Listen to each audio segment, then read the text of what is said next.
La luz del espíritu. Amalia Domingo Soler. Capítulo 16. Todo tiene su ayer.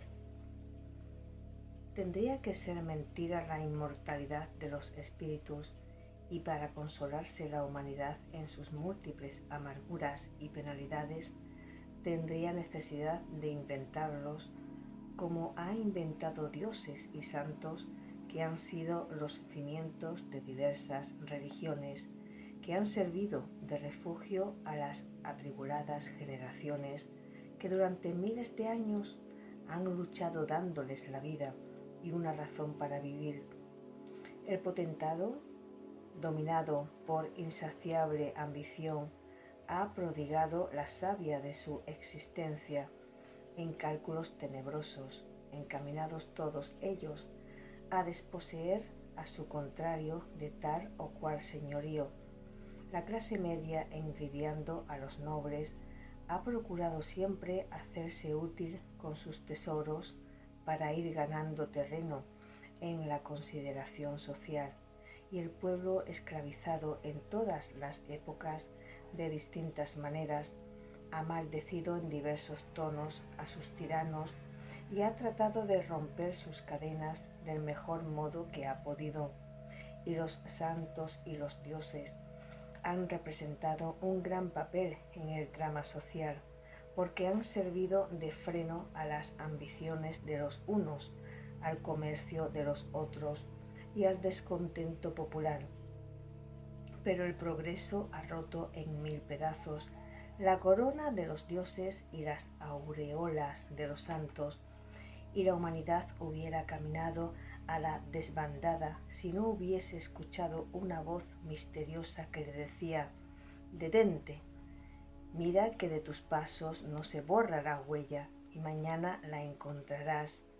Y si tus pies van llenos de sangre y la tierra se enrojece con el licor precioso de la vida, sus manchas te servirán de vía crucis, y en cada una de ellas tendrás que postrarte, haciendo confesión de tus culpas y pecados. Reflexiona lo que haces, que solo tú dejes la tela de tu vida, y según tú tejieres, así será, de burda lana o de gasa transparente, de tosca estameña o suave terciopelo.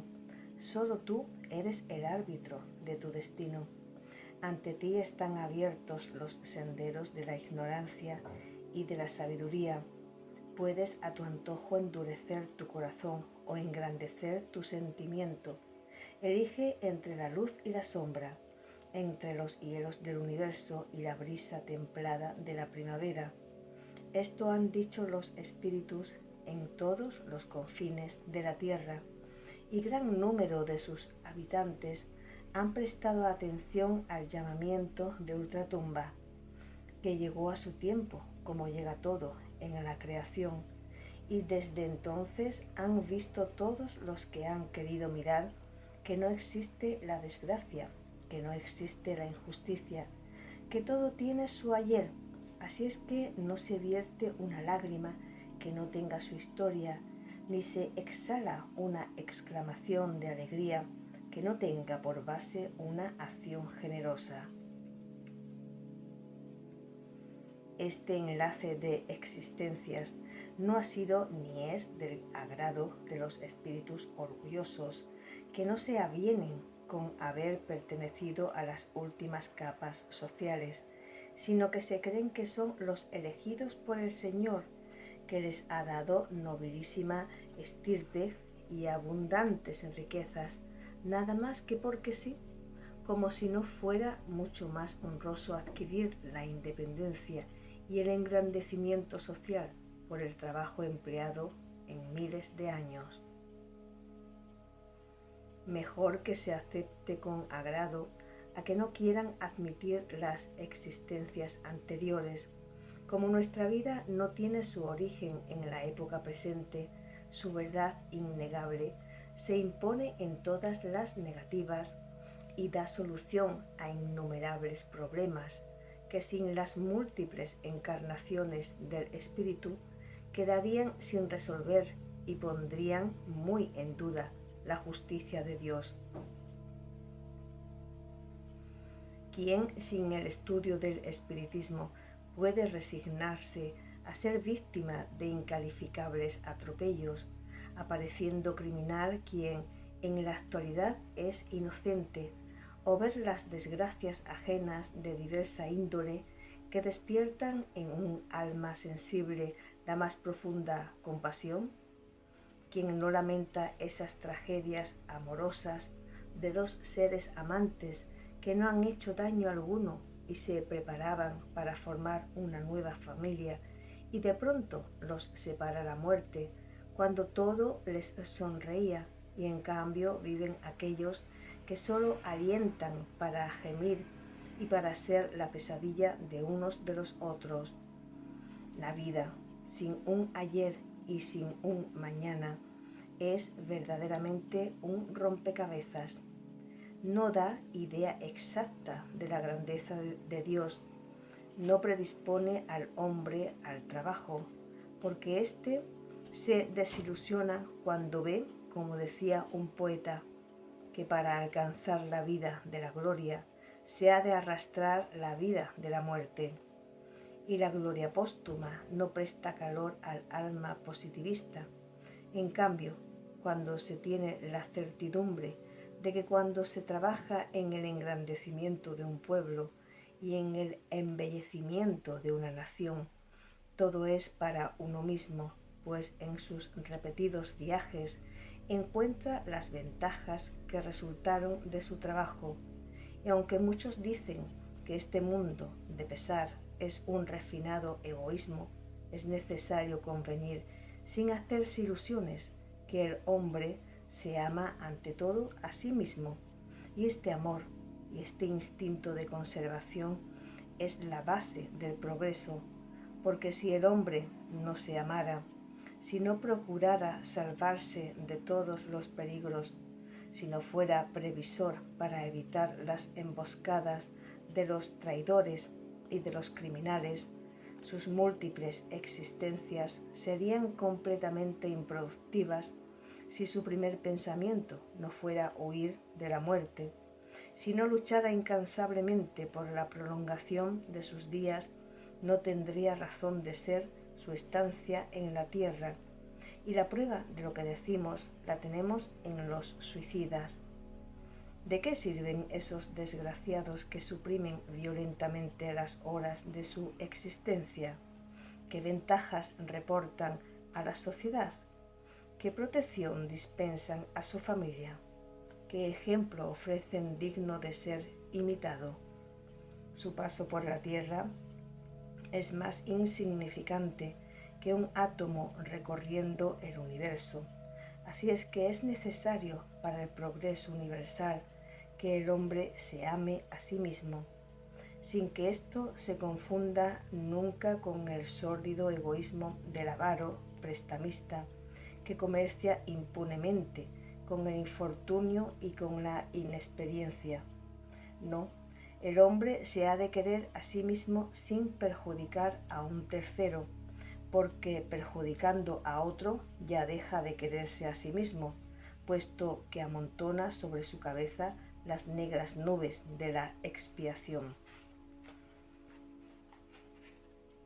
Por esto, el estudio del espiritismo no hará nunca que se aumente el egoísmo humano, porque se sabe perfectamente que aquel que solo vive para sí, su patrimonio en el espacio es la más completa soledad, la familia, los amigos, los admiradores y los adictos a nuestras ideas, todas las afecciones, en fin, no se consiguen por herencia, se adquieren únicamente por las pacíficas conquistas que hace la abnegación y el sacrificio.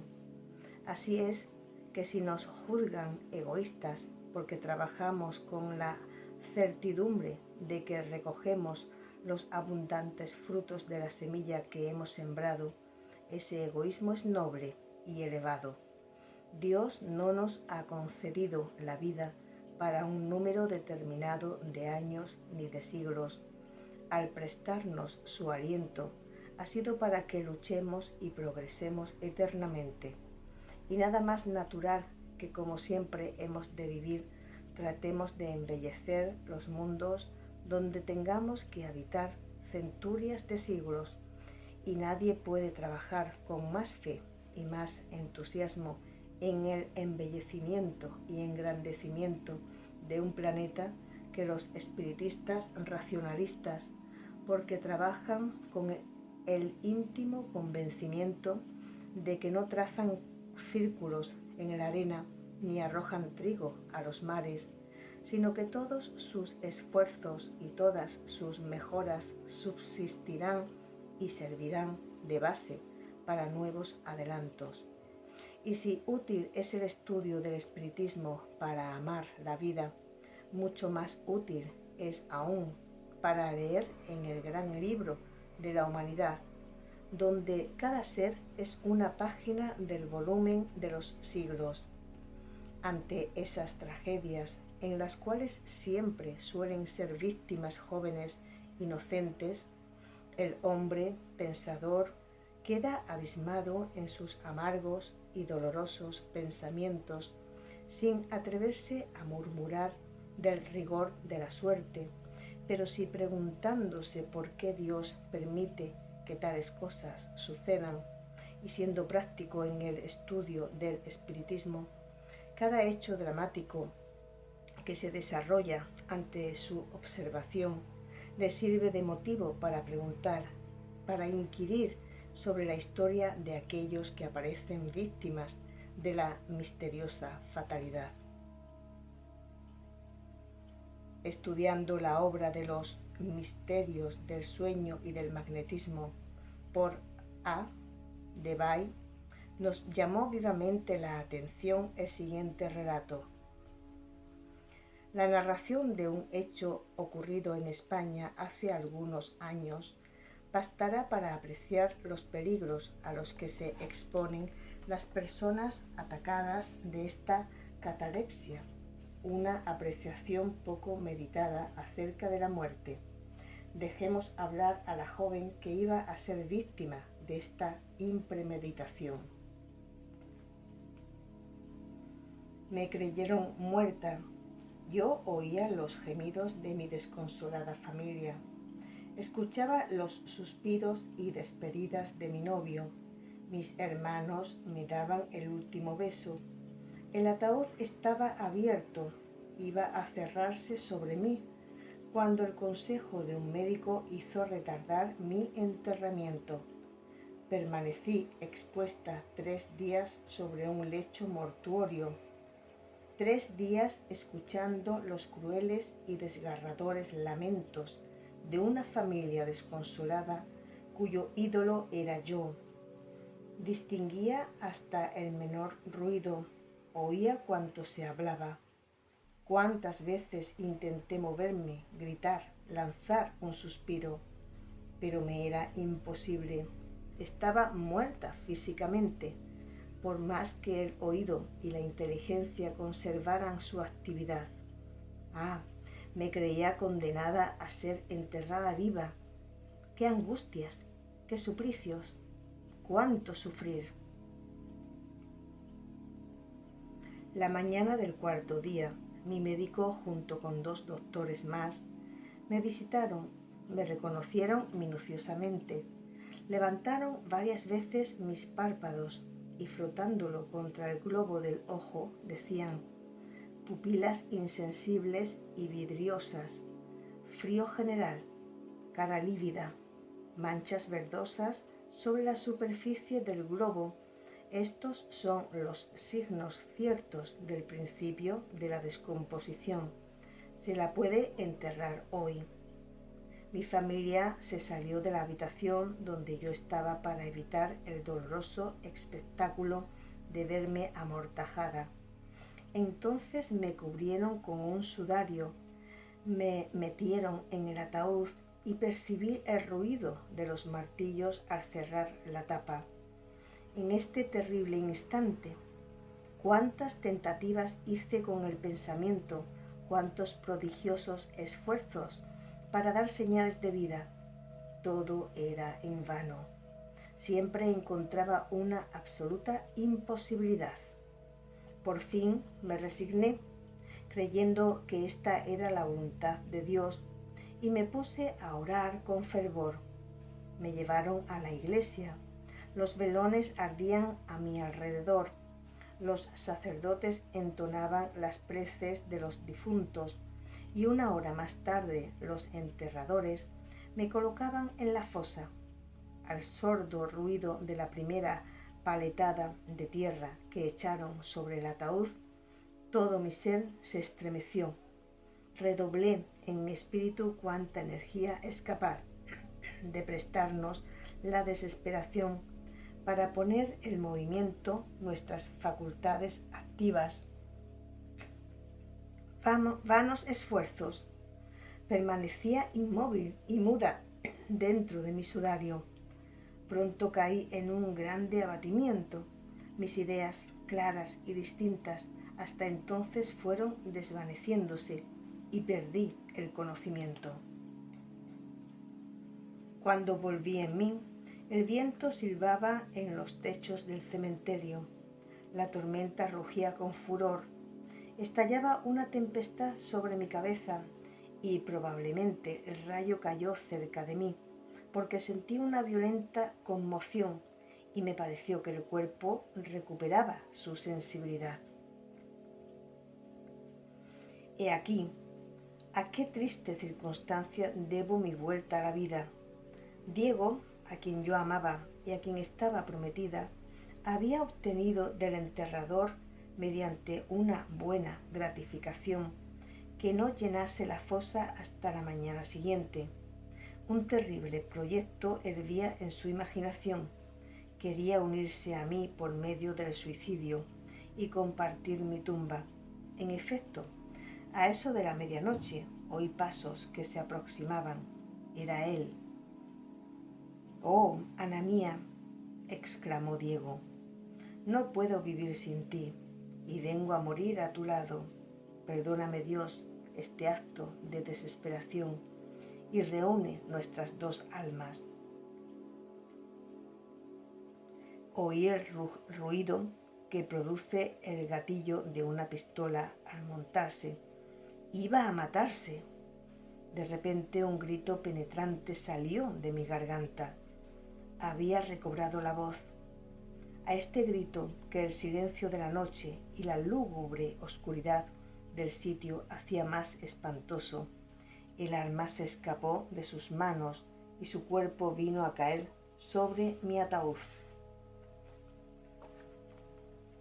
A los primeros resplandores del día, los guardianes del cementerio, atraídos por mis gemidos, corrieron hacia mi fosa, levantaron el cuerpo de Diego, descerrajaron mi ataúd y me condujeron a casa de mis padres.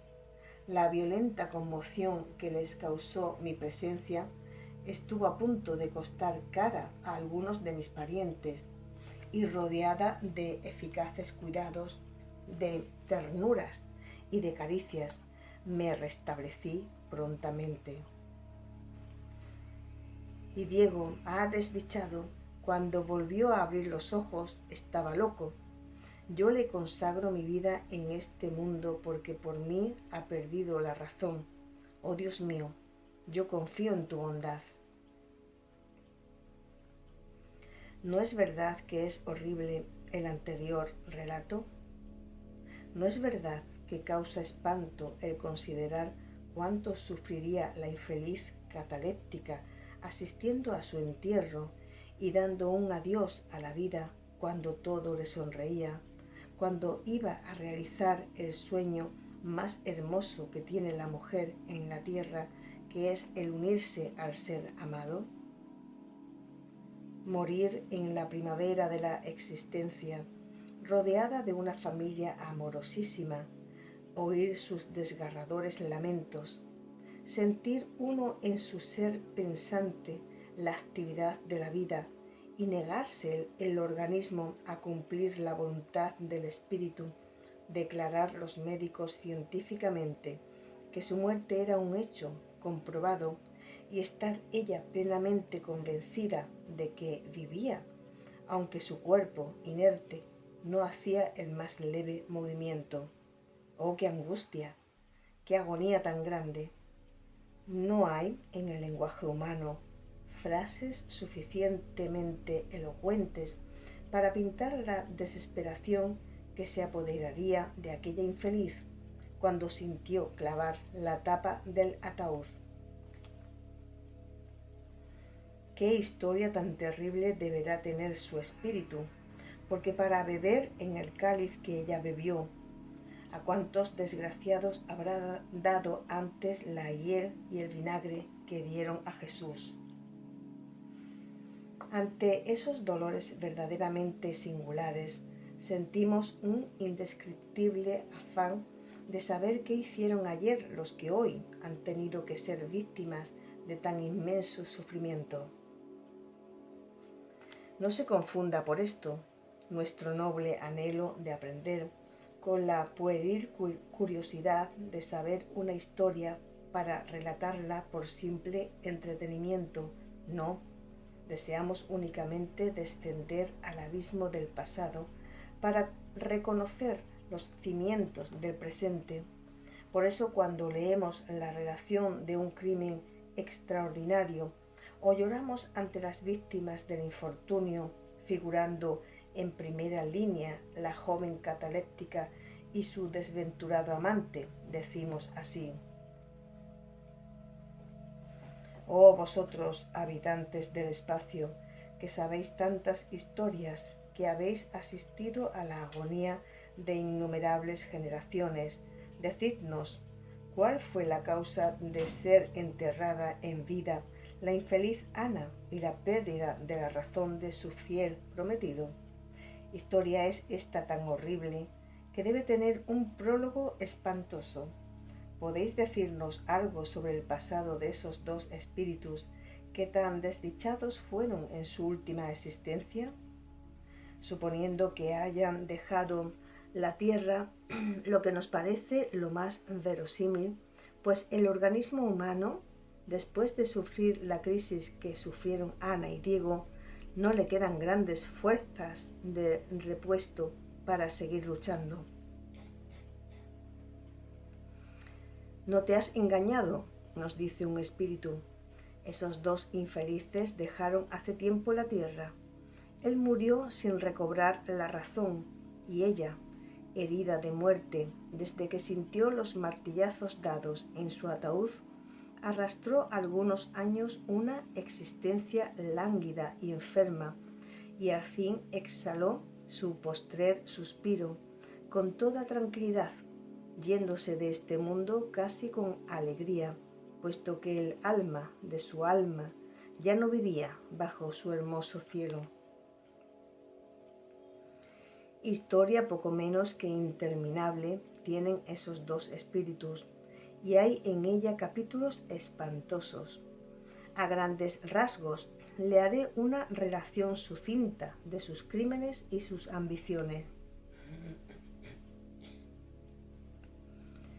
Ana ha sido durante muchos siglos un hombre violento, iracundo y cruel. En el tiempo del feudalismo fue uno de los tiranos más poderosos que existieron en la tierra, pero cometía los asesinatos secretamente. Jamás retaba a un enemigo en campo abierto y rompía lanzas con él, pero en cambio le convidaba a cazar en sus montes y en sus bosques, y entre las espesuras de las selvas no faltaba una trampa para cazar lobos, que cazaba muchas veces a nobles señores, los que caían en profundas cavernas y allí morían con la muerte más horrible que se puede tener en la tierra. Quedaban enterrados en vida, y los que no atentaban contra su existencia, los que la amaban y disputaban sus segundos uno a uno, quedaban prestando atento oído al más leve rumor, sufriendo 100 y 100 veces esas diversas emociones de soñar con la salvación al escuchar voces humanas y sentir un espanto que no puede describirse cuando el eco de las voces se iba extinguiendo y comprendían que su destino era morir sufriendo los horrores del hambre y la rabia de la sed. Sed que saciaban algunos bebiendo su propia sangre.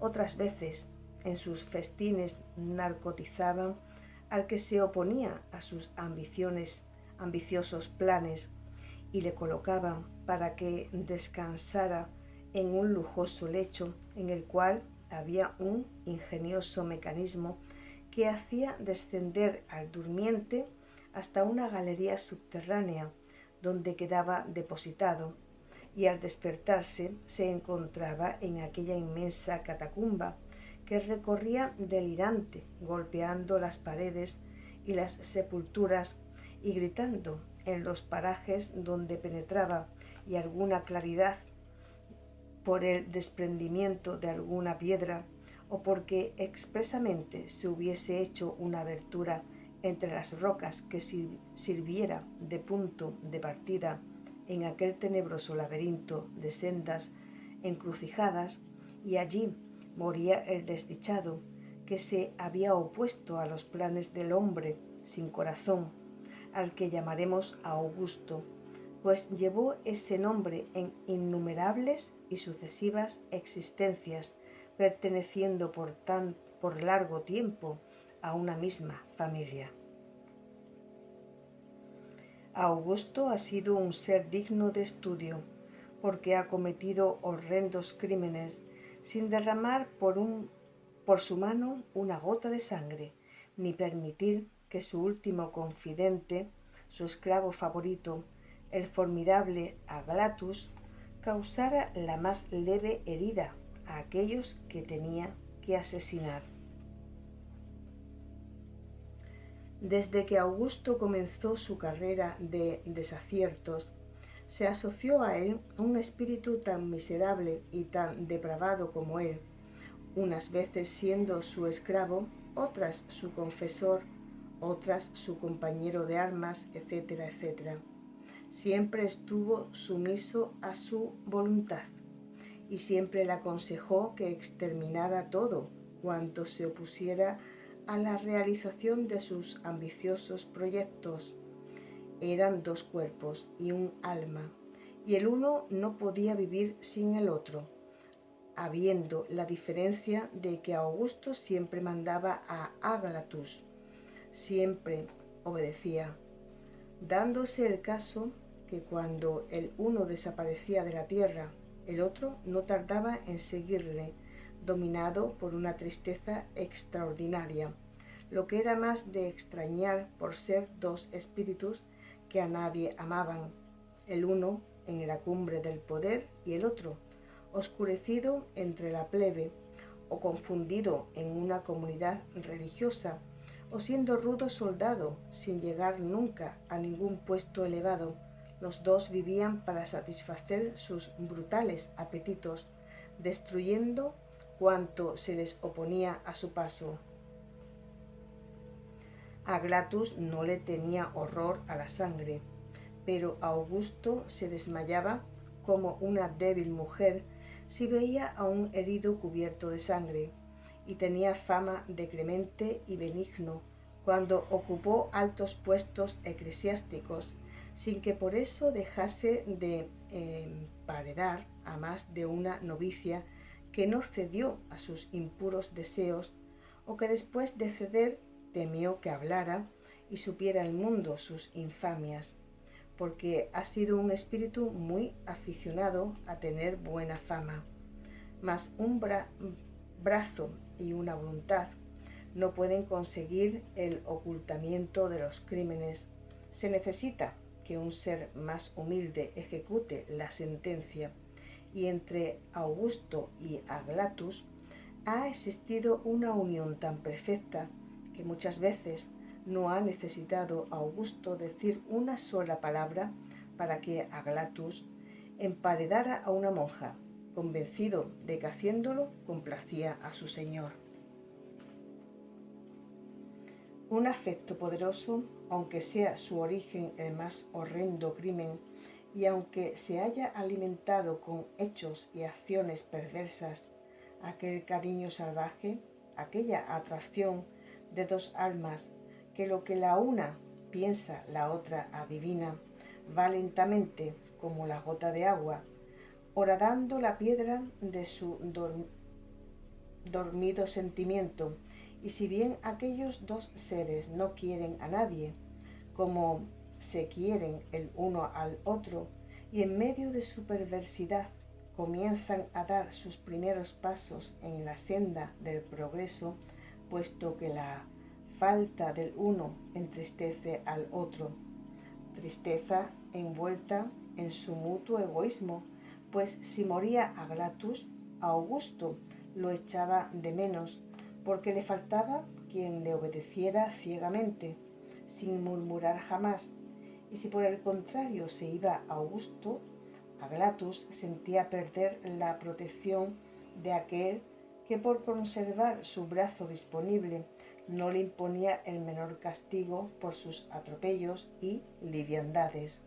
Así es que el uno con el otro se complementaban y en todas sus existencias han estado juntos más o menos tiempo, y cuando ha ido menguando su ferocidad, ha ido menguando también el tiempo concedido para disfrutar de su mutua compañía, aumentando en ambos el cariño y el sentimiento, cuando mutuamente se han perdido, porque la muerte los ha separado, levantándose desde el cielo de sus crímenes una pasión tan inmensa, alimentada por tan innumerables obstáculos, que aún no ha podido estrecharse con ese abrazo divino, del cual brotan en la tierra las nuevas generaciones.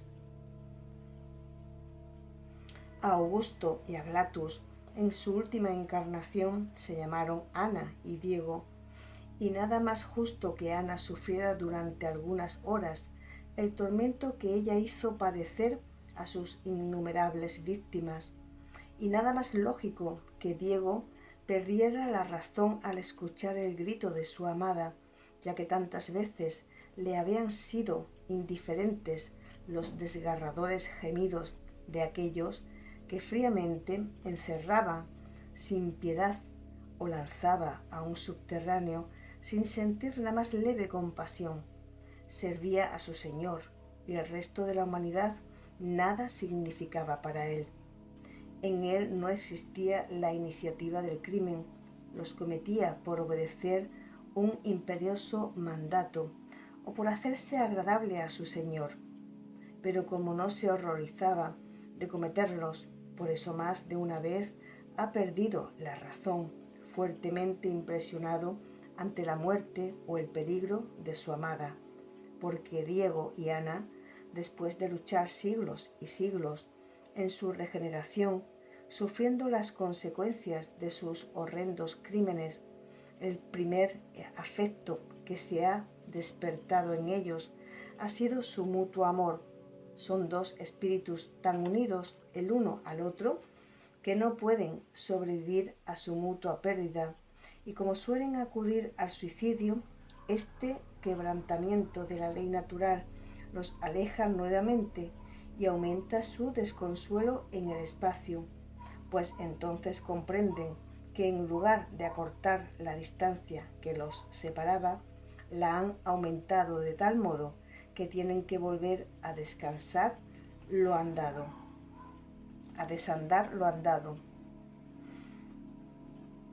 Su inmenso amor ha engrandecido a estos dos espíritus.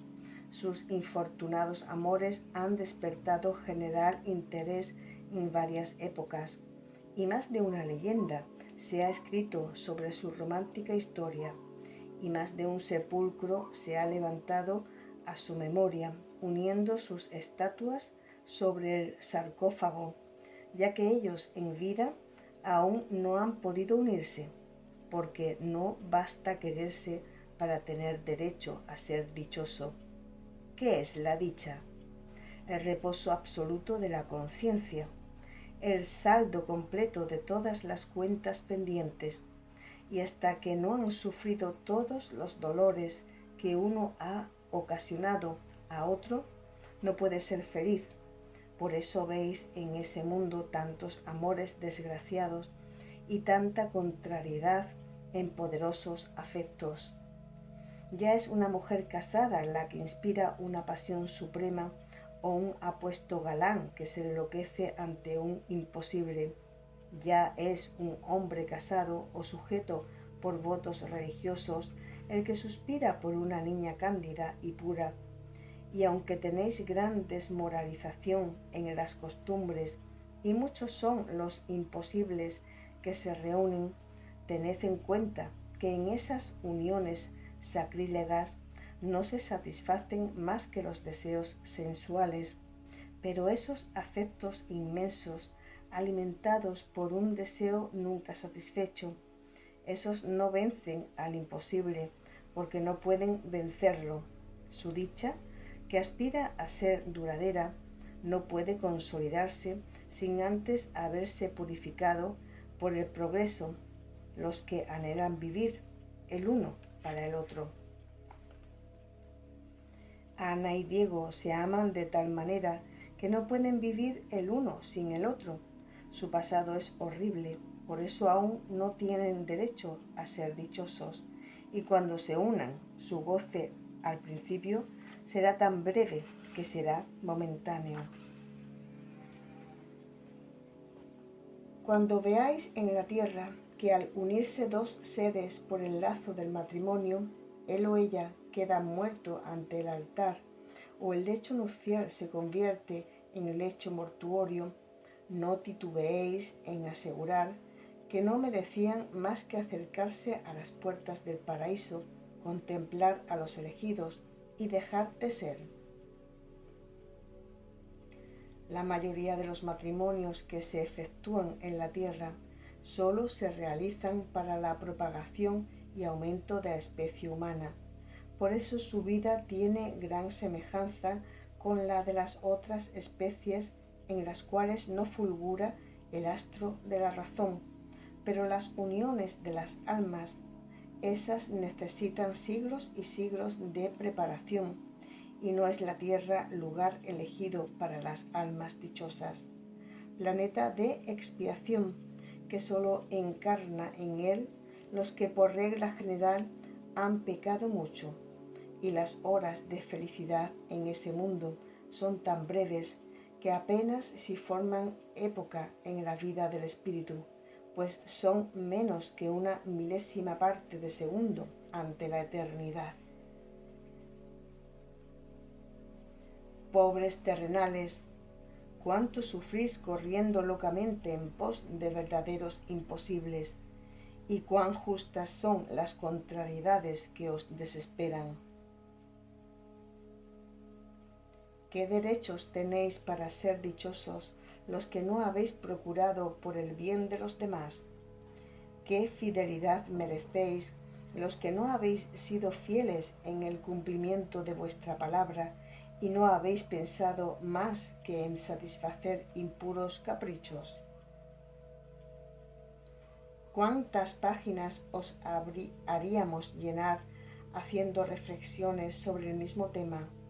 Porque es muy necesario que desechéis la creencia que tenéis de que sois muy desgraciados, cuando no lo sois en realidad, porque podéis escalar los cielos y habitar en todos los mundos.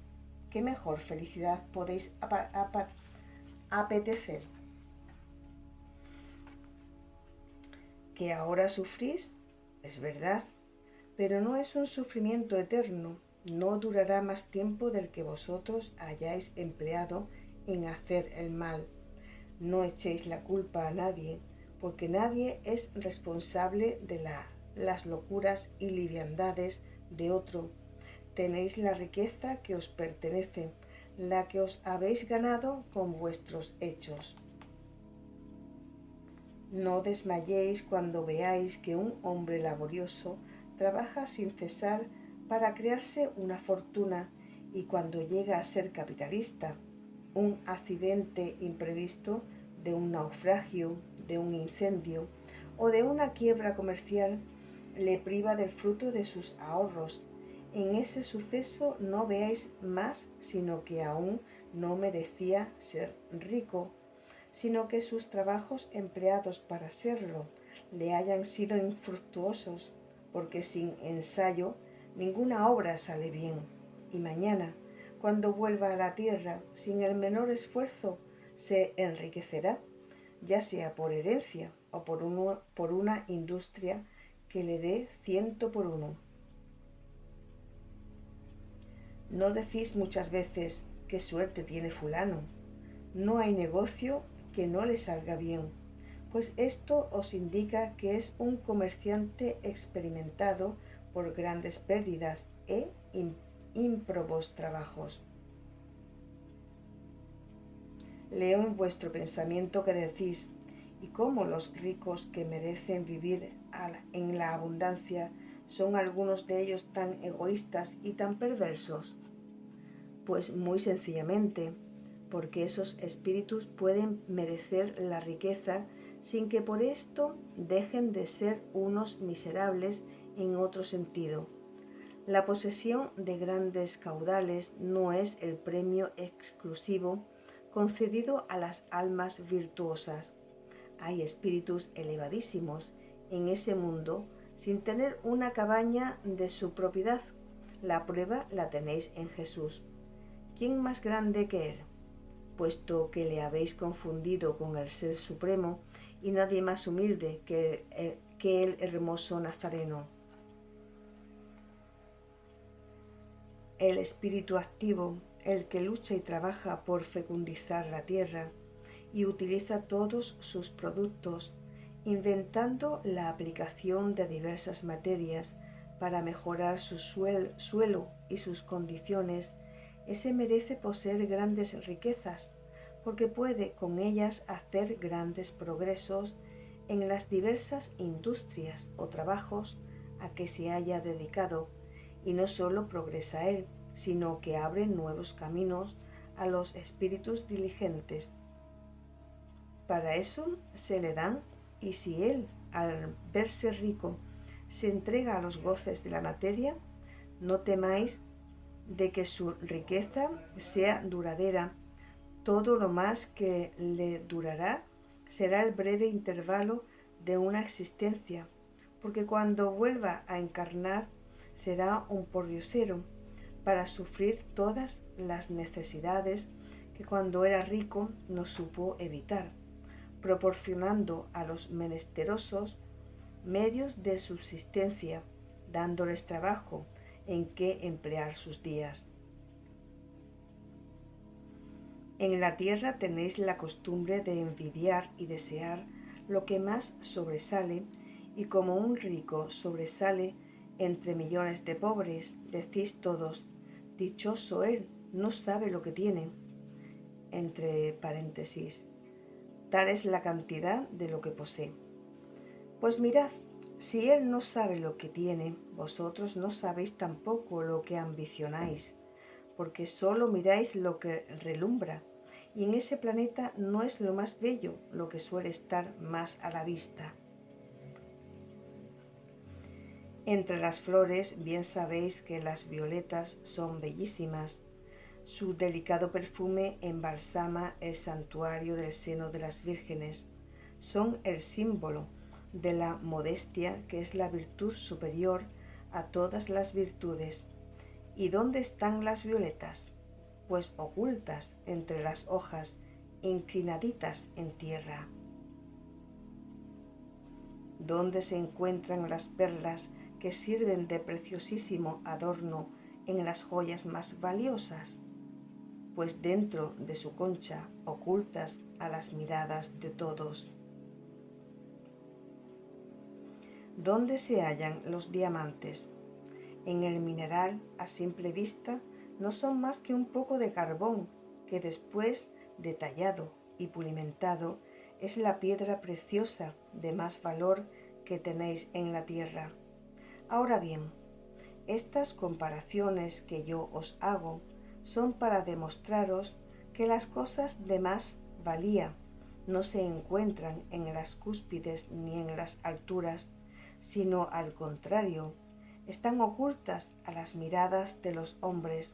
Así pues, no envidiéis a los ricos, ni los consideréis como a los seres más felices de la tierra, que hay muchos pobres que pasan completamente desapercibidos y llevan un cielo en su alma, sin que por esto yo os diga que abominéis las riquezas, porque éstas, si son bien administradas, pueden serle de gran utilidad al espíritu amante del progreso. Cuanto hay en la creación le es necesario al hombre, pues si no lo fuera así sería un estorbo, y Dios no pudo hacer nada inútil, puesto que en todo se admira el orden más perfecto. Nos hemos extendido más de lo que pensábamos en nuestras consideraciones, premiando así tu buen deseo de trabajar y ser útil. Por hoy te dejamos encareciéndote que medites cuanto te hemos comunicado. Adiós.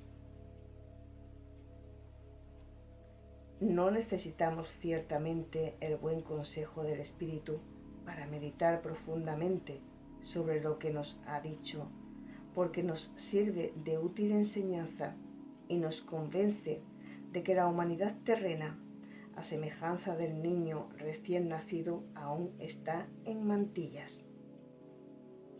Cuánto hay que estudiar, cuánto hay que aprender, cuánto hay que enseñar. Nosotros deseamos estudiar para aprender y aprender para enseñar y demostrar que todo tiene su ayer.